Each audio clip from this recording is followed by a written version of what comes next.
ಓಂ ಶಾಂತಿ. ಇಂದಿನ ಮುರಳಿಯ ದಿನಾಂಕ 7/6/2025. ಪ್ರಾಪ್ತ ಮುರಳಿ ಓಂ ಶಾಂತಿ ಪ್ರಾಪ್ತಾದ ಮಧುಬನ. ಮಧುರ ಮಕ್ಕಳೇ, ನೀವೀಗ ಪೂಜಾರಿಗಳಿಂದ ಪೂಜ್ಯರಾಗುತ್ತಿದ್ದೀರಿ. ಪೂಜ್ಯ ತಂದೆಯು ನಿಮ್ಮನ್ನು ತನ್ನ ಸಮಾನ ಪೂಜ್ಯರನ್ನಾಗಿ ಮಾಡಲು ಬಂದಿದ್ದಾರೆ. ಪ್ರಶ್ನೆ: ನೀವು ಮಕ್ಕಳಲ್ಲಿ ಯಾವ ದೃಢ ವಿಶ್ವಾಸವಿದೆ? ಉತ್ತರ: ನಿಮಗೆ ದೃಢ ವಿಶ್ವಾಸವಿದೆ. ನಾವು ಜೀವಿಸಿದಂತೆಯೇ ತಂದೆಯಿಂದ ಪೂರ್ಣ ಆಸ್ತಿಯನ್ನು ತೆಗೆದುಕೊಳ್ಳುತ್ತೇವೆ. ತಂದೆಯ ನೆನಪಿನಲ್ಲಿ ಈ ಹಳೆಯ ಶರೀರವನ್ನು ಬಿಟ್ಟು ತಂದೆಯ ಜೊತೆ ಹೋಗುತ್ತೇವೆ. ತಂದೆಯು ನಮಗೆ ಮನೆಯ ಸಹಜ ಮಾರ್ಗವನ್ನು ತಿಳಿಸುತ್ತಿದ್ದಾರೆ. ಗೀತೆ. ಓಂ ನಮಃ ಶಿವಾಯ. ಓಂ ಶಾಂತಿ. ಅನೇಕ ಮನುಷ್ಯರು ಓಂ ಶಾಂತಿ ಎಂದು ಹೇಳುತ್ತಾರೆ. ಮಕ್ಕಳು ಸಹ ಹೇಳುತ್ತೀರಿ.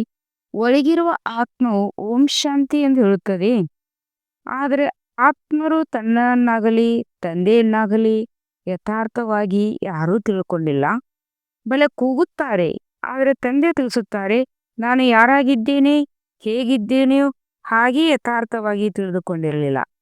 ನಾನು ಯಾರು, ಎಲ್ಲಿಂದ ಬಂದಿದ್ದೇನೆ ಎಂಬುದನ್ನು ನೀವು ಸಹ ತನ್ನ ಬಗ್ಗೆ ತಾವೇ ತಿಳಿದುಕೊಂಡಿಲ್ಲ. ಆತ್ಮ ಪುರುಷನಲ್ಲವೇ? ಮಗನಾಗಿದೆ. ಪರಮಾತ್ಮನ ತಂದೆಯಾಗಿದ್ದಾರೆ. ಅಂದ ಮೇಲೆ ಆತ್ಮಗಳೆಲ್ಲರೂ ಪರಸ್ಪರ ಸಹೋದರರು. ಮತ್ತೆ ಶರೀರದಲ್ಲಿ ಬರುವ ಕಾರಣ ಕೆಲವರಿಗೆ ಸ್ತ್ರೀ, ಕೆಲವರಿಗೆ ಪುರುಷನೆಂದು ಹೇಳುತ್ತಾರೆ. ಆದರೆ ಯಥಾರ್ಥವಾಗಿ ಆತ್ಮ ಎಂದರೇನು ಎಂದು ಯಾವುದೇ ಮನುಷ್ಯ ಮಾತ್ರರೂ ಗೊತ್ತಿಲ್ಲ. ಈಗ ನೀವು ಮಕ್ಕಳಿಗೆ ಈ ಜ್ಞಾನವು ಸಿಗುತ್ತಿದೆ. ಇದನ್ನು ನೀವು ಜೊತೆಯಲ್ಲಿ ತೆಗೆದುಕೊಂಡು ಹೋಗುತ್ತೀರಿ. ಅಲ್ಲಿ ಈ ಜ್ಞಾನವಿರುತ್ತದೆ. ನಾವು ಆತ್ಮ ಈ ಹಳೆಯ ಶರೀರವನ್ನು ಬಿಟ್ಟು ಬೇರೆ ಪಡೆಯುತ್ತೇವೆ. ಆತ್ಮದ ಪರಿಚಯವನ್ನು ಜೊತೆಯಲ್ಲಿ ತೆಗೆದುಕೊಂಡು ಹೋಗುತ್ತೇವೆ. ಮೊದಲು ಆತ್ಮನನ್ನು ತಿಳಿದುಕೊಂಡಿರಲಿಲ್ಲ. ನಾವು ಯಾವಾಗಿನಿಂದ ಪಾತ್ರವನ್ನು ಅಭಿನಯಿಸುತ್ತಾ ಬಂದಿದ್ದೇವೆ ಎಂಬುದನ್ನೇನು ತಿಳಿದುಕೊಂಡಿರಲಿಲ್ಲ. ಇಲ್ಲಿಯವರೆಗೂ ಕೆಲವರು ತಮ್ಮನ್ನು ಪೂರ್ಣ ರೀತಿಯಲ್ಲಿ ಅರ್ಥ ಮಾಡಿಕೊಂಡಿಲ್ಲ. ದೊಡ್ಡ ರೂಪದಿಂದ ತಿಳಿದುಕೊಂಡಿದ್ದಾರೆ ಮತ್ತು ದೊಡ್ಡ ಲಿಂಗ ರೂಪವನ್ನೇ ನೆನಪು ಮಾಡುತ್ತಾರೆ. ನಾನಾತ್ಮನು ಬಿಂದು ಆಗಿದ್ದೇನೆ, ತಂದೆಯು ಬಿಂದು ಆಗಿದ್ದಾರೆ. ಈ ರೂಪದಲ್ಲಿ ನೆನಪು ಮಾಡುವರು ಬಹಳ ವಿರಳ. ಬುದ್ಧಿಯು ನಂಬರ್ವಾರ್ ಇದೆಯಲ್ಲವೇ? ಕೆಲವರಂತೂ ಚೆನ್ನಾಗಿ ಅರಿತುಕೊಂಡು ಅನ್ಯರಿಗೆ ತಿಳಿಸಿಕೊಡುತ್ತಾರೆ. ತಮ್ಮನ್ನು ಆತ್ಮನೆಂದು ತಿಳಿದು ತಂದೆಯ ನೆನಪು ಮಾಡಬೇಕಾಗಿದೆ ಎಂದು ನೀವು ತಿಳಿಸುತ್ತೀರಿ. ಆದರೆ ಪತಿತ ಪಾವನರಾಗಿದ್ದಾರೆ. ಮೊದಲು ಮನುಷ್ಯರಿಗೆ ಆತ್ಮನ ಪರಿಚಯವೇ ಇಲ್ಲ. ಆದ್ದರಿಂದ ಅದನ್ನು ತಿಳಿಸಬೇಕಾಗುತ್ತದೆ. ತಮ್ಮನ್ನು ಯಾವಾಗ ಆತ್ಮ ನಿಶ್ಚಯ ಮಾಡಿಕೊಳ್ಳಿರೋ ಆಗ ತಂದೆಯನ್ನು ಅರಿತುಕೊಳ್ಳುವರು. ಆತ್ಮನ್ನೇ ತಿಳಿದುಕೊಂಡಿಲ್ಲ. ಆದ್ದರಿಂದ ತಂದೆಯನ್ನೇ ಪೂರ್ಣ ರೀತಿಯಲ್ಲಿ ತಿಳಿದುಕೊಳ್ಳಲು ಸಾಧ್ಯವಿಲ್ಲ. ಮಕ್ಕಳಿಗೆ ತಿಳಿದಿದೆ, ನಾವು ಆತ್ಮರು ಬಿಂದುವಾಗಿದ್ದೇವೆ. ಇಷ್ಟು ಚಿಕ್ಕದಾದ ಆತ್ಮನಲ್ಲಿ 84 ಜನ್ಮಗಳ ಪಾತ್ರವಿದೆ. ಇದನ್ನು ಸಹ ನೀವು ತಿಳಿಸಬೇಕು. ಇಲ್ಲವೆಂದರೆ ಕೇವಲ ಜ್ಞಾನವು ಬಹಳ ಚೆನ್ನಾಗಿದೆ. ಭಗವಂತನೊಂದಿಗೆ ಮಿಲನ ಮಾಡುವ ಮಾರ್ಗವನ್ನು ಬಹಳ ಚೆನ್ನಾಗಿ ತಿಳಿಸುತ್ತಾರೆ ಎಂದಷ್ಟೇ ಹೇಳುತ್ತಾರೆ. ಆದರೆ ನಾನು ಯಾರು, ತಂದೆ ಯಾರು ಎಂಬುದನ್ನು ತಿಳಿದುಕೊಂಡಿಲ್ಲ. ಕೇವಲ ಚೆನ್ನಾಗಿದೆ ಎಂದು ಹೇಳಿಬಿಡುತ್ತಾರೆ. ಇವರು ನಾಸ್ತಿಕರನ್ನಾಗಿ ಮಾಡಿಬಿಡುತ್ತಾರೆ ಎಂದೂ ಸಹ ಕೆಲವರು ಹೇಳುತ್ತಾರೆ. ಆದರೆ ನಿಮಗೆ ಅರ್ಥವಾಗಿದೆ, ಜ್ಞಾನದ ತಿಳುವಳಿಕೆಯು ಯಾರಲ್ಲಿಯೂ ಇಲ್ಲ. ನೀವು ತಿಳಿಸುತ್ತೀರಿ, ನಾವೀಗ ಪೂಜ್ಯರಾಗುತ್ತಿದ್ದೇವೆ. ನಾವು ಯಾವುದೇ ಪೂಜೆಯನ್ನು ಮಾಡುವುದಿಲ್ಲ. ಏಕೆಂದರೆ ಸರ್ವಶ್ರೇಷ್ಠ ಯಾರು ಎಲ್ಲರ ಪೂಜ್ಯರಾಗಿದ್ದಾರೆಯೋ ನಾವು ಅವರ ಸಂತಾನರಾಗಿದ್ದೇವೆ. ಅವರು ಪೂಜ್ಯ ಪಿತಾಶ್ರೀಯಾಗಿದ್ದಾರೆ. ಈಗ ನೀವು ಮಕ್ಕಳ ತಿಳಿದುಕೊಂಡಿದ್ದೀರಿ. ಆ ತಂದೆಯು ನಮ್ಮನ್ನು ತನ್ನವರನ್ನಾಗಿ ಮಾಡಿಕೊಂಡು ಓದಿಸುತ್ತಿದ್ದಾರೆ. ಎಲ್ಲರಿಗಿಂತ ಸರ್ವಶ್ರೇಷ್ಠ ಪೂಜ್ಯರು ಅವರೊಬ್ಬರೇ ಆಗಿದ್ದಾರೆ. ಅವರನ್ನು ಬಿಟ್ಟು ಮತ್ತಾರು ಪೂಜ್ಯರನ್ನಾಗಿ ಮಾಡಲು ಸಾಧ್ಯವಿಲ್ಲ. ಪೂಜಾರಿಗಳು ಅನ್ಯರನ್ನು ಪೂಜಾರಿಗಳನ್ನಾಗಿಯೇ ಮಾಡುತ್ತಾರಲ್ಲವೇ? ಪ್ರಪಂಚದಲ್ಲಿ ಎಲ್ಲರೂ ಪೂಜಾರಿಗಳಾಗಿದ್ದಾರೆ. ಈಗ ನಿಮಗೆ ಪೂಜ್ಯರು ಸಿಕ್ಕಿದ್ದಾರೆ. ಅವರು ನಿಮ್ಮನ್ನು ತಮ್ಮ ಸಮಾನ ಮಾಡುತ್ತಿದ್ದಾರೆ. ನಿಮ್ಮಿಂದ ಪೂಜೆಯನ್ನು ಬಿಡಿಸಿದ್ದಾರೆ ಮತ್ತು ತನ್ನ ಜೊತೆ ಕರೆದುಕೊಂಡು ಹೋಗುತ್ತಾರೆ. ಇದು ಚೀಚಿ ಪ್ರಪಂಚವಾಗಿದೆ, ಮೃತ್ಯು ಲೋಕವಾಗಿದೆ. ಯಾವಾಗ ರಾವಣ ರಾಜ್ಯವಾಗುವುದೋ ಆಗಲೇ ಭಕ್ತಿ ಪ್ರಾರಂಭವಾಗುತ್ತದೆ. ಪೂಜ್ಯರಿಂದ ಪೂಜಾರಿಗಳಾಗಿ ಬಿಡುತ್ತಾರೆ. ಮತ್ತೆ ಪೂಜಾರಿಗಳಿಂದ ಪೂಜ್ಯರನ್ನಾಗಿ ಮಾಡಲು ತಂದೆಯು ಬರಬೇಕಾಗುತ್ತದೆ. ನೀವೀಗ ಪುಣ್ಯ ದೇವತೆಗಳಾಗಿದ್ದೀರಿ. ಆತ್ಮವು ಶರೀರದ ಮೂಲಕ ಪಾತ್ರವನ್ನು ಅಭಿನಯಿಸುತ್ತದೆ. ತಂದೆಯು ಆತ್ಮವನ್ನು ಪವಿತ್ರವನ್ನಾಗಿ ಮಾಡಲು ನಮ್ಮನ್ನು ಪೂಜ್ಯ ದೇವತೆಯನ್ನಾಗಿ ಮಾಡುತ್ತಿದ್ದಾರೆ. ಆದ್ದರಿಂದ ನೀವು ಮಕ್ಕಳಿಗೆ ಈ ಯುಕ್ತಿಯನ್ನು ತಿಳಿಸಿದ್ದಾರೆ. ತಂದೆಯನ್ನು ನೆನಪು ಮಾಡಿದರೆ ನೀವು ಪೂಜಾರಿಗಳಿಂದ ಪೂಜ್ಯರಾಗುತ್ತೀರಿ, ಏಕೆಂದರೆ ಆ ತಂದೆಯು ಸರ್ವರ ಪೂಜ್ಯನಾಗಿದ್ದಾರೆ. ಯಾರು ಅರ್ಧಕಲ್ಪ ಪೂಜ್ಯರಾಗುತ್ತಾರೆಯೋ ಅವರೇ ನಂತರ ಅರ್ಧಕಲ್ಪ ಪೂಜ್ಯರಾಗುತ್ತಾರೆ. ಇದೂ ಸಹ ಡ್ರಾಮಾದಲ್ಲಿ ಪಾತ್ರವಿದೆ. ಡ್ರಾಮಾದ ಆದಿ ಮಧ್ಯ ಅಂತ್ಯವನ್ನು ಯಾರೂ ತಿಳಿದುಕೊಂಡಿಲ್ಲ. ಈಗ ತಂದೆಯ ಮೂಲಕ ನೀವು ತಿಳಿದುಕೊಂಡಿದ್ದೀರಿ ಮತ್ತು ಅನ್ಯರಿಗೂ ತಿಳಿಸುತ್ತೀರಿ. ಮೊಟ್ಟ ಮೊದಲು ಇದೇ ಮುಖ್ಯ ಮಾತನ್ನು ತಿಳಿಸಿ ತಮ್ಮನ್ನು ಆತ್ಮ ಬಿಂದು ಎಂದು ತಿಳಿಯಿರಿ. ಆತ್ಮದ ತಂದೆ ನಿರಾಕಾರನಾಗಿದ್ದಾರೆ. ಆ ಜ್ಞಾನ ಸಂಪೂರ್ಣರೇ ಬಂದು ಓದಿಸುತ್ತಾರೆ. ಮತ್ತೆ ಸೃಷ್ಟಿಯ ಆದಿ ಮಧ್ಯ ಅಂತ್ಯದ ರಹಸ್ಯವನ್ನು ತಿಳಿಸುತ್ತಾರೆ. ತಂದೆಯು ಒಂದೇ ಬಾರಿ ಬರುತ್ತಾರೆ ಮತ್ತೆ ಅವರನ್ನು ಅರಿತುಕೊಳ್ಳುವುದು ಸಹ ಒಂದೇ ಬಾರಿ. ಹಾಗೂ ಅವರು ಸಂಗಮಯುಗದಲ್ಲೇ ಬರುತ್ತಾರೆ. ಹಳೆಯ ಪತಿತ ಪ್ರಪಂಚವನ್ನು ಪಾವನವಾಗಿ ಮಾಡುತ್ತಾರೆ. ಈಗ ತಂದೆಯು ನಾಟಕದನುಸಾರ ಬಂದಿದ್ದಾರೆ. ಇದೇನು ಹೊಸ ಮಾತಿಲ್ಲ. ಕಲ್ಪಕಲ್ಪವೂ ಇದೇ ರೀತಿ ಬರುತ್ತೇನೆ. ಇದರಲ್ಲಿ ಒಂದು ಕ್ಷಣವೂ ಹಿಂದೆ ಮುಂದೆ ಆಗಲು ಸಾಧ್ಯವಿಲ್ಲ. ನೀವು ಮಕ್ಕಳ ಹೃದಯದಲ್ಲಿ ಇದು ಭಾಸವಾಗುತ್ತದೆ. ಅವಶ್ಯವಾಗಿ ತಂದೆಯು ನಾವಾತ್ಮಗಳಿಗೆ ಸತ್ಯಜ್ಞಾನವನ್ನು ಕೊಡುತ್ತಿದ್ದಾರೆ. ಮತ್ತೆ ಕಲ್ಪದ ನಂತರವೂ ಸಹ ತಂದೆಯು ಬರಲೇಬೇಕಾಗುವುದು. ತಂದೆಯ ಮೂಲಕ ಈ ಸಮಯದಲ್ಲಿ ಏನೇನು ತಿಳ್ಕೊಂಡಿದ್ದೇವೆಯೋ ಅದನ್ನು ಮತ್ತೆ ಕಲ್ಪದ ನಂತರವೂ ತಿಳಿದುಕೊಳ್ಳುತ್ತೇವೆ. ಇದನ್ನು ತಿಳಿದುಕೊಂಡಿದ್ದೀರಿ. ಈ ಹಳೆಯ ಪ್ರಪಂಚದ ವಿನಾಶವಾಗುವುದು ಮತ್ತು ನಾವು ಸತ್ಯಯುಗದಲ್ಲಿ ಬಂದು ಪಾತ್ರವನ್ನು ಅಭಿನಯಿಸುತ್ತೇವೆ. ಸತ್ಯಯುಗಿ ಸ್ವರ್ಗವಾಸಿಗಳಾಗುತ್ತೇವೆ. ಇದಂತೂ ಬುದ್ಧಿಯಲ್ಲಿ ನೆನಪಿದೆಯಲ್ಲವೇ?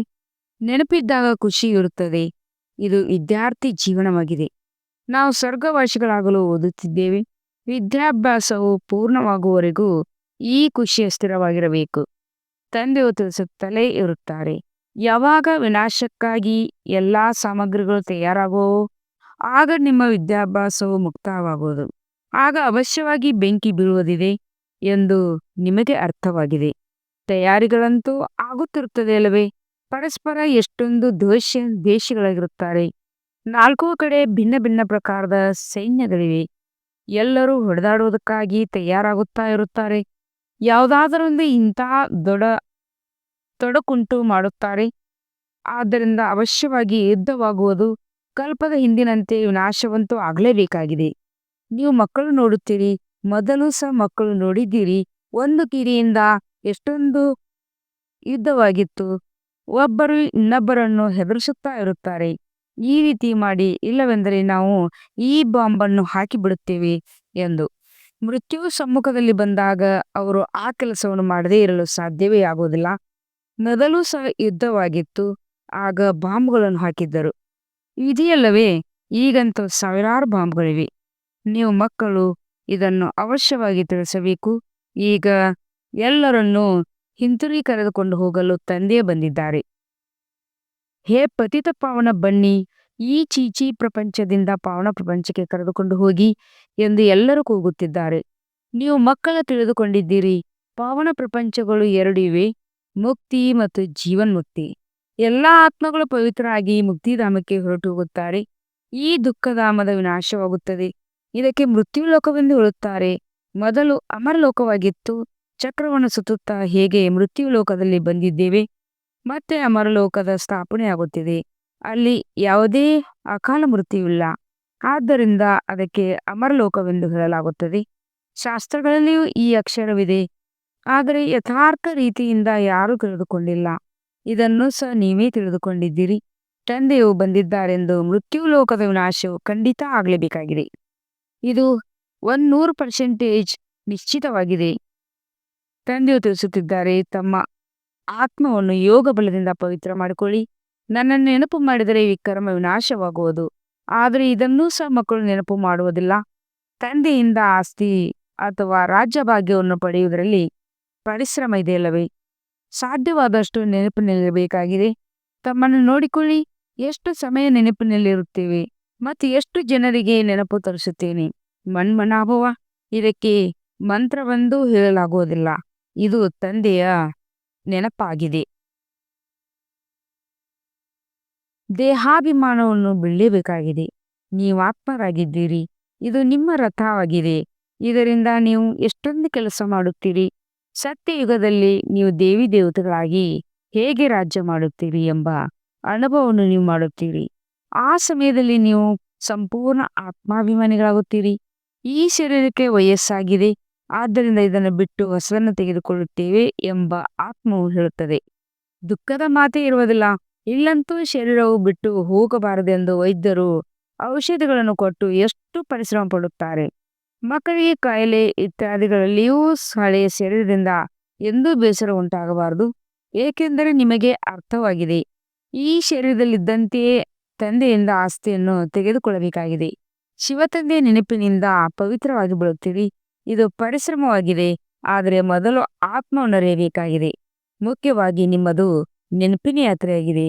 ನೆನಪಿನಲ್ಲಿರುತ್ತಾ ನಾವು ಮೂಲ ವತನಕ್ಕೆ ಹೊರಟು ಹೋಗುತ್ತೇವೆ. ನಾವು ಅಲ್ಲಿನ ನಿವಾಸಿಗಳಾಗಿದ್ದೆವು. ಅದೇ ನಮ್ಮ ಶಾಂತಿಧಾಮವಾಗಿದೆ. ಶಾಂತಿಧಾಮ ಸುಖಧಾಮವನ್ನು ನಾವೇ ತಿಳಿದುಕೊಂಡಿದ್ದೇವೆ, ಮತ್ತೆ ನೆನಪು ಮಾಡುತ್ತೇವೆ. ಮತ್ತಾರಿಗೂ ತಿಳಿದಿಲ್ಲ. ಯಾರು ಕಲ್ಪದ ಹಿಂದೆ ತಂದೆಯಿಂದ ಆಶ್ರಯನ್ನು ಪಡೆದಿದ್ದರೂ ಅವರೇ ಪಡೆಯುತ್ತಾರೆ. ಮುಖ್ಯವಾದುದು ನೆನಪಿನ ಯಾತ್ರೆ. ಭಕ್ತಿ ಮಾರ್ಗದ ಯಾತ್ರೆಗಳೆಲ್ಲವೂ ಹೀಗೆ ಸಮಾಪ್ತಿಯಾಗಲಿದೆ. ಭಕ್ತಿ ಮಾರ್ಗವೇ ಸಮಾಪ್ತಿಯಾಗುವುದು. ಭಕ್ತಿ ಮಾರ್ಗವೆಂದರೇನು? ಜ್ಞಾನವಿದ್ದಾಗಲೇ ಇದು ಅರ್ಥವಾಗುತ್ತದೆ. ಭಕ್ತಿಯಿಂದಲೇ ಭಗವಂತನು ಸಿಗುತ್ತಾರೆಂದು ಹೇಳುತ್ತಾರೆ. ಭಕ್ತಿಯ ಫಲವಾಗಿ ಏನೇನು ಕೊಡುತ್ತಾರೆ ಎಂಬುದನ್ನು ತಿಳಿದಿಲ್ಲ. ಈಗ ನೀವು ತಿಳಿದುಕೊಂಡಿದ್ದೀರಿ. ತಂದೆಯು ಮಕ್ಕಳಿಗೆ ಅವಶ್ಯವಾಗಿ ಸ್ವರ್ಗದ ರಾಜಧಾನಿ ಆಸ್ತಿಯನ್ನೇ ಕೊಡುತ್ತಾರೆ. ಎಲ್ಲರಿಗೂ ಆಸ್ತಿ ಸಿಕ್ಕಿತು. ಯಥಾ ರಾಜ್ಯ ರಾಣಿ ತಥಾ ಪ್ರಜಾ. ಎಲ್ಲರೂ ಸ್ವರ್ಗವಾಸಿಗಳಾಗಿದ್ದರು. ತಂದೆಯು ತಿಳಿಸುತ್ತಾರೆ, 5,000 ವರ್ಷಗಳ ಮೊದಲೂ ಸಹ ನಿಮ್ಮನ್ನು ಸ್ವರ್ಗವಾಸಿಗಳನ್ನಾಗಿ ಮಾಡಿದ್ದೇನು. ಈಗ ಪುನಃ ಮಾಡುತ್ತೇನೆ. ನಂತರ ನೀವು ಇದೇ ರೀತಿ 84 ಜನ್ಮಗಳನ್ನು ತೆಗೆದುಕೊಳ್ಳುತ್ತೀರಿ. ಇದು ಬುದ್ಧಿಯಲ್ಲಿ ನೆನಪಿರಬೇಕು, ಮರೆಯಬಾರದು. ಸೃಷ್ಟಿಯ ಆದಿ ಮಧ್ಯ ಅಂತ್ಯದ ಯಾವ ಜ್ಞಾನವು ತಂದೆಯ ಬಳಿ ಇದೆಯೋ ಅದು ಮಕ್ಕಳ ಬುದ್ಧಿಯಲ್ಲಿ ಹನಿಯುತ್ತಿರುತ್ತದೆ. ನಾವು 84 ಜನ್ಮಗಳನ್ನು ತೆಗೆದುಕೊಳ್ಳುತ್ತೇವೆ, ಮತ್ತೆ ತಂದೆಯಿಂದ ಆಸ್ತಿಯನ್ನು ತೆಗೆದುಕೊಳ್ಳುತ್ತೇವೆ. ಅನೇಕ ಬಾರಿ ತಂದೆಯಿಂದ ಆಸ್ತಿಯನ್ನು ಪಡೆದಿದ್ದೇವೆ. ತಂದೆಯು ತಿಳಿಸುತ್ತಾರೆ, ಹೇಗೆ ತೆಗೆದುಕೊಂಡಿದ್ದೀರೋ ಅದೇ ರೀತಿ ಪುನಃ ತೆಗೆದುಕೊಳ್ಳಿ. ತಂದೆಯು ಎಲ್ಲರಿಗೂ ಓದಿಸುತ್ತಾರೆ. ದೈವಿ ಗುಣಗಳನ್ನು ಧಾರಣೆ ಮಾಡಲು ಸಲಹು ಸಿಗುತ್ತಿರುತ್ತದೆ. ತಮ್ಮ ಪರಿಶೀಲನೆ ಮಾಡಿಕೊಳ್ಳಲು ಸಾಕ್ಷಿಯಾಗಿ ನೋಡಬೇಕು. ನಾನು ಎಲ್ಲಿಯವರೆಗೆ ಪುರುಷಾರ್ಥ ಮಾಡಿದ್ದೇನೆ, ನಾನಂತೂ ಬಹಳ ಚೆನ್ನಾಗಿ ಪುರುಷಾರ್ಥ ಮಾಡುತ್ತಿದ್ದೆ ಎಂದು ಕೆಲವರು ತಿಳಿದಿರುತ್ತಾರೆ. ಪ್ರದರ್ಶನಿ ಇತ್ಯಾದಿ ವ್ಯವಸ್ಥೆ ಮಾಡುತ್ತಿರುತ್ತೇವೆ. ಆಗಲಾದರೂ ಭಗವಂತ ತಂದೆಯು ಬಂದಿದ್ದಾರೆಂದು ಮನುಷ್ಯರಿಗೆ ತಿಳಿಯಲಿ. ಬಡಪಾಯಿ ಮನುಷ್ಯರೆಲ್ಲರೂ ಘೋರ ನಿದ್ರೆಯಲ್ಲಿದ್ದಾರೆ. ಜ್ಞಾನ ಯಾರಿಗೂ ತಿಳಿಯದೇ ಇರುವುದರಿಂದ ಅವಶ್ಯವಾಗಿ ಭಕ್ತಿಯನ್ನೇ ಶ್ರೇಷ್ಠವೆಂದು ತಿಳಿಯುತ್ತಾರೆ. ಮೊದಲು ನಿಮ್ಮಲ್ಲೂ ಸಹ ಜ್ಞಾನವಿರಲಿಲ್ಲ, ಈಗ ನಿಮಗೆ ತಿಳಿದಿದೆ. ಜ್ಞಾನಸಾಗರನು ತಂದೆಯೇ ಬಗ್ಗಿದ್ದಾರೆ. ಅವರೇ ಭಕ್ತಿಯ ಫಲವನ್ನು ಕೊಡುತ್ತಾರೆ. ಯಾರು ಹೆಚ್ಚು ಭಕ್ತಿಯನ್ನು ಮಾಡಿದ್ದಾರೆಯೋ ಅವರಿಗೆ ಹೆಚ್ಚು ಫಲವು ಸಿಗುವುದು. ಶ್ರೇಷ್ಠ ಪದವಿಯನ್ನು ಪಡೆಯುವುದಕ್ಕಾಗಿ ಅವರೇ ಓದುತ್ತಾರೆ. ಇದೆಲ್ಲ ಎಷ್ಟು ಮಧುರಾತಿ ಮಧುರ ಮಾತುಗಳಾಗಿವೆ. ವೃದ್ಧರಿಗೂ ಸಹ ಬಹಳ ಸಹಜವಾಗಿ ತಿಳಿಸಿಕೊಡ್ಬೇಕು. ತಮ್ಮನ್ನು ಆತನಿಂದ ತಿಳಿದು ತಂದೆಯನ್ನು ನೆನಪು ಮಾಡಿ, ಶ್ರೇಷ್ಠಾತಿ ಶ್ರೇಷ್ಠ ಭಗವಂತನು ಶಿವನಾಗಿದ್ದಾರೆ, ಶಿವ ಪರಮಾತ್ಮ ನಮ ಎಂದು ಹೇಳಲಾಗುತ್ತದೆ. ಈಗ ಅವರೇ ತಿಳಿಸುತ್ತಾರೆ, ನನ್ನೊಬ್ಬನ ನೆನಪು ಮಾಡಿದರೆ ನಿಮ್ಮ ವಿಕರ್ಮಗಳು ವಿನಾಶವಾಗುವು. ಮತ್ಯಾವುದೇ ಕಷ್ಟವನ್ನು ಕೊಡೋದಿಲ್ಲ. ಮುಂದೆ ಹೋಗುತ್ತಾ ಶಿವತಂದೆಯನ್ನೇ ನೆನಪು ಮಾಡಲು ತೊಡಗುತ್ತಾರೆ. ಆಸ್ತಿಯನ್ನಂತೂ ಪಡೆಯಬೇಕಾಗಿದೆ. ಜೀವಿಸಿದಂತೆಯೇ ಆಸ್ತಿಯನ್ನು ಪಡೆಯುತ್ತಾರೆ. ಶಿವಬಾಬನ ನೆನಪಿನಲ್ಲಿ ಶರೀರವನ್ನು ಬಿಟ್ಟರೆ ಅವರು ಮತ್ತೆ ಅದೇ ಸಂಸ್ಕಾರವನ್ನು ತೆಗೆದುಕೊಂಡು ಹೋಗುತ್ತಾರೆ. ಸ್ವರ್ಗದಲ್ಲಿ ಅವಶ್ಯವಾಗಿ ಬರುತ್ತಾರೆ. ಆದರೆ ಎಷ್ಟು ಯೋಗವೋ ಅಷ್ಟು ಫಲವು ಸಿಗುವುದು. ಮೂಲ ಮಾತು ಆಗಿದೆ. ನಡೆದಾಡುತ್ತಾ ತಿರುಗಾಡುತ್ತಾ ಎಷ್ಟು ಸಾಧ್ಯವೋ ಅಷ್ಟು ನೆನಪಿನಲ್ಲಿರಬೇಕಾಗಿದೆ. ತಮ್ಮ ತಲೆಯ ಮೇಲಿರುವ ಪಾಪದ ಹೊರೆಯನ್ನು ಇಳಿಸಿಕೊಳ್ಳಬೇಕಾಗಿದೆ. ಇದಕ್ಕಾಗಿ ಕೇವಲ ನೆನಪು ಮಾಡಬೇಕು ಅಷ್ಟೇ. ಮತ್ಯಾವುದೇ ಕಷ್ಟವನ್ನು ತಂದೆಯು ಕೊಡಲಿಲ್ಲ, ಏಕೆಂದರೆ ತಂದೆಯೇ ಗೊತ್ತಿದೆ. ಅರ್ಧ ಕಲ್ಪದಿಂದ ಮಕ್ಕಳು ಬಹಳ ಕಷ್ಟವನ್ನು ನೋಡಿದ್ದೀರಿ. ಆದ್ದರಿಂದಲೇ ನಾನೀಗ ಆಸ್ತಿಯನ್ನು ತೆಗೆದುಕೊಳ್ಳಲು ಸಹಜ ಮಾರ್ಗವನ್ನು ತಿಳಿಸಲು ಬಂದಿದ್ದೇನೆ. ಕೇವಲ ತಂದೆಯನ್ನು ನೆನಪು ಮಾಡಿ. ಮೊದಲು ಸಹ ನೆನಪು ಮಾಡುತ್ತಿದ್ದೀರಿ, ಆದರೆ ಈಗ ಯಾವುದೇ ಜ್ಞಾನವಿಲ್ಲ. ಈಗ ತಂದೆ ಈ ರೀತಿ ನೆನಪು ಮಾಡಿದರೆ ನಿಮ್ಮ ಕರ್ಮಗಳು ನಾಶವಾಗುವು ಎಂಬ ಜ್ಞಾನವನ್ನು ಕೊಟ್ಟಿದ್ದಾರೆ. ಬಲೆ ಶಿವನ ಭಕ್ತಿಯನ್ನು ಪ್ರಪಂಚದಲ್ಲಿ ಬಹಳಷ್ಟು ಮಾಡುತ್ತಾರೆ. ಆದರೂ ಪರಿಚಯಹಿತ ಈ ಸಮಯದಲ್ಲಿ ತಂದೆಯು ತಾನೇ ಬಂದು ಪರಿಚಯ ಕೊಡುತ್ತಾರೆ. ನನ್ನನ್ನೇ ನೆನಪು ಮಾಡಿ ನಾವೀಗ ಚೆನ್ನಾಗಿ ಅರ್ಥ ಮಾಡಿಕೊಂಡಿದ್ದೇವೆ ಎಂದು ನೀವು ತಿಳಿದಿದ್ದೀರಿ. ಬಾಪ್ದಾದರರ ಬಳಿ ಹೋಗುತ್ತೇವೆಂದು ಹೇಳುತ್ತೀರಿ. ತಂದೆಯು ಈ ಭಗೀರಥನನ್ನು ಆಧಾರವಾಗಿ ತೆಗೆದುಕೊಂಡಿದ್ದಾರೆ. ಭಗೀರಥನು ಪ್ರಸಿದ್ಧವಾಗಿದ್ದಾರೆ. ಇವರ ಮೂಲಕ ತಂದೆಯು ಜ್ಞಾನವನ್ನು ತಿಳಿಸುತ್ತಾರೆ. ಇದೂ ಸಹ ನಾಟಕದಲ್ಲಿ ನಿಗದಿಯಾಗಿದೆ. ಕಲ್ಪಕಲ್ಪವು ಈ ಭಾಗ್ಯಶಾಲಿ ರಥದಲ್ಲೇ ಬರುತ್ತೇನೆ. ಯಾರನ್ನು ಶ್ಯಾಮ್ ಸುಂದರ್ ಎಂದು ಹೇಳುತ್ತಿದ್ದರೋ ಅವರೇ ಇವರಾಗಿದ್ದಾರೆಂದು ನಿಮಗೆ ತಿಳಿದಿದೆ. ಮನುಷ್ಯರು ಮತ್ತೆ ಅರ್ಜುನನೆಂದು ಹೆಸರಿಟ್ಟು ಬಿಟ್ಟಿದ್ದಾರೆ. ಈಗ ತಂದೆಯು ಮಕ್ಕಳಿಗೆ ಸರಿಯಾದದನ್ನು ತಿಳಿಸುತ್ತಾರೆ. ಬ್ರಹ್ಮನಿಂದ ವಿಷ್ಣು, ವಿಷ್ಣುವಿನಿಂದ ಬ್ರಹ್ಮ ಹೇಗಾಗುತ್ತಾರೆ? ಮಕ್ಕಳಲ್ಲಿ ತಿಳುವಳಿಕೆ ಇದೆ. ಈಗ ನಾವು ವಿಷ್ಣುಪುರಿಯ ವಿನಾಶಿಗಳಾಗಿದ್ದೇವೆ. ನಂತರ ವಿಷ್ಣುಪುರಿಯಾಗುತ್ತೇವೆ. ವಿಷ್ಣುಪುರಿಯಿಂದ ಬ್ರಹ್ಮಪುರಿ ಬರುವುದರಲ್ಲಿ 84 ಜನ್ಮಗಳು ಹಿಡಿಸುತ್ತೇವೆ. ಇದನ್ನು ಸಹ ಅನೇಕ ಬಾರಿ ತಿಳಿಸಿದ್ದೇವೆ. ಅದನ್ನು ನೀವು ಈಗ ಮತ್ತೆ ಕೇಳುವಿರಿ. ತಂದೆಯು ಆತ್ಮಗಳೇ ತಿಳಿಸುತ್ತಾರೆ. ಕೇವಲ ನನ್ನೊಬ್ಬನ ನೆನಪು ಮಾಡಿ, ಆಗ ನಿಮ್ಮ ಕರ್ಮಗಳು ನಾಶವಾಗುತ್ತವೆ. ಆದ್ದರಿಂದ ನಿಮಗೆ ಖುಷಿಯೂ ಆಗುತ್ತದೆ. ಇದೊಂದು ಅಂತಿಮ ಜನ್ಮದಲ್ಲಿ ಪವಿತ್ರ ಆಗುವುದರಿಂದ ನೀವು ಪವಿತ್ರ ಪ್ರಪಂಚದ ಮಾಲೀಕರಾಗುತ್ತೀರಿ. ಅಂದ ಮೇಲೆ ಏಕೆ ಪವಿತ್ರ ಆಗಬಾರ್ದು? ನಾವು ಒಬ್ಬ ತಂದೆಯ ಮಕ್ಕಳು, ಬ್ರಹ್ಮಕುಮಾರ ಕುಮಾರಾಗಿದ್ದೇವೆ. ಆದರೂ ಸಹ ಆ ದೈಹಿಕ ದೃಷ್ಟಿಯನ್ನು ಪರಿವರ್ತನೆ ಮಾಡಿಕೊಳ್ಳುವುದರಲ್ಲಿ ಸಮಯ ಹಿಡಿಸುತ್ತದೆ. ನಿಧಾನವಾಗಿ ಅಂತಿಮದಲ್ಲಿ ಕರ್ಮಾತೀತ ಸ್ಥಿತಿ ಬರುವುದು. ಈ ಸಮಯದಲ್ಲಿ ಯಾರದೇ ಕರ್ಮಾತೀತ ಸ್ಥಿತಿಯಾಗುವುದು ಅಸಂಭವವಾಗಿದೆ. ಕರ್ಮಾತೀತ ಸ್ಥಿತಿಯು ಬಂದರೆ ಈ ಶರೀರವು ಇರುವುದಿಲ್ಲ. ಇದನ್ನು ಬಿಡಬೇಕಾಗುತ್ತದೆ. ಯುದ್ಧವಾದಾಗ ಒಬ್ಬ ತಂದೆಯ ನೆನಪೇ ಇರಬೇಕು. ಇದರಲ್ಲಿ ಪರಿಶ್ರಮ ಇದೆ. ಒಳ್ಳೆಯದು. ಮಧುರಾತಿ ಮಧುರ ಅಗಲಿ ಹೋಗಿ ಮರಳಿ ಸಿಕ್ಕಿರುವ ಮಕ್ಕಳ ಪ್ರತಿ ಮಾಪಿತ ಬಾಪ್ತದರ ನೆನಪು ಪ್ರೀತಿಯಾಗುವ ಸುಪ್ರಭಾತ. ಆತ್ಮಿಕ ಮಕ್ಕಳಿಗೆ ಆತ್ಮಿಕ ತಂದೆಯ ನಮಸ್ತೆ. हम रूहानी बच्चों के रूहानी बाप दादा को याद प्यार और गुड मॉर्निंग. नमस्ते नमस्ते नमस्ते. शुक्रिया बाबा शुक्रिया. वहा बाबा वहा. ಧಾರಣೆಗಾಗಿ ಮುಖ್ಯ ಸಾರ 1ನೇ ಪಾಯಿಂಟ್ ಆಗಿದೆ. ಸಾಕ್ಷಿಯಾಗಿ ತಮ್ಮನ್ನು ನೋಡಿಕೊಳ್ಬೇಕು. ನಾನು ಎಷ್ಟು ಪುರುಷಾರ್ಥ ಮಾಡುತ್ತೇನೆ, ನಡೆಯುತ್ತಾ ತಿರುಗಾಡುತ್ತಾ ಕರ್ಮ ಮಾಡುತ್ತಾ ಎಷ್ಟು ಸಮಯ ತಂದೆ ನೆನಪಿನಲ್ಲಿರುತ್ತೇನೆ. 2ನೇ ಪಾಯಿಂಟ್ ಆಗಿದೆ. ಈ ಶರೀರದೊಂದಿಗೆ ಎಂದೂ ಬೇಸರವಾಗಬಾರದು. ಈ ಶರೀರದಲ್ಲಿ ಜೀವಿಸಿದ್ದು ತಂದೆಯಿಂದ ಆಸ್ತಿಯನ್ನು ಪಡೆಯಬೇಕಾಗಿದೆ. ಸ್ವರ್ಗವಾಸಿಗಳಾಗಲು ಈ ಜೀವನದಲ್ಲಿ ಪೂರ್ಣ ವಿದ್ಯಾಭ್ಯಾಸ ಮಾಡಬೇಕಾಗಿದೆ. ವರದಾನ: ತ್ರಿಕಾಲದರ್ಶಿ ಮತ್ತು ಸಾಕ್ಷಿ ದೃಷ್ಟಿಯಾಗಿ ಪ್ರತಿಯೊಂದು ಕರ್ಮ ಮಾಡುತ್ತಾ ಬಂಧನ ಮುಕ್ತ ಸ್ಥಿತಿಯ ಅನುಭವದ ಮುಖಾಂತರ ದೃಷ್ಟಾಂತ ರೂಪವು ವಿವರಣೆಯಾಗಿದೆ. ಒಂದು ವೇಳೆ ತ್ರಿಕಾಲದರ್ಶಿಯ ಸ್ಟೇಜ್ ಮೇಲೆ ಸ್ಥಿತರಾಗಿದ್ದು ಕರ್ಮದ ಆದಿ ಮಧ್ಯ ಅಂತ್ಯವನ್ನು ತಿಳಿದುಕೊಂಡು ಕರ್ಮ ಮಾಡಿದ್ದೇ ಆದರೆ ಯಾವುದೇ ಕರ್ಮ ವಿಕರ್ಮ ಆಗಲು ಸಾಧ್ಯವಿಲ್ಲ. ಸದಾ ಸುಕರ್ಮವಾಗುತ್ತದೆ. ಹಾಗೆಯೇ ಸಾಕ್ಷಿ ದೃಷ್ಟ ಆಗಿ ಕರ್ಮ ಮಾಡೋದ್ರಿಂದ ಯಾವುದೇ ಕರ್ಮದ ಬಂಧನದಲ್ಲಿ ಕರ್ಮ ಬಂಧಿತ ಆತ್ಮ ಆಗೋದಿಲ್ಲ. ಕರ್ಮದ ಫಲ ಶ್ರೇಷ್ಠವಾಗಿರುವ ಕಾರಣ ಸಂಬಂಧದಲ್ಲಿ ಬರುವಿರಿ, ಬಂಧನದಲ್ಲಿ ಬರುವುದಿಲ್ಲ. ಕರ್ಮ ಮಾಡುತ್ತಾ ಭಿನ್ನ ಹಾಗೂ ಪ್ರಿಯ, ನ್ಯಾರ ಮತ್ತು ಪ್ಯಾರ ಆಗಿದ್ದಾಗ ಅನೇಕ ಆತ್ಮಗಳ ಎದುರು ದೃಷ್ಟಾಂತ ರೂಪ ಅರ್ಥಾತ್ ಉದಾಹರಣೆಯಾಗಿ ಬಿಡುವಿರಿ. ಸ್ಲೋಗನ್: ಯಾರು ಮನಸ್ಸಿನಿಂದ ಸದಾ ಸಂತುಷ್ಟರಾಗಿರುತ್ತಾರೆ ಅವರೇ ಡಬಲ್ ಲೈಟ್ ಆಗಿರುತ್ತಾರೆ. ಅರ್ಥ ಸೂಚನೆ: ಸಂಕಲ್ಪ ಶಕ್ತಿಯನ್ನು ಜಮಾ ಮಾಡಿ ಶ್ರೇಷ್ಠ ಸೇವೆಗೆ ನಿಮಿತ್ತರಾಗಿರಿ.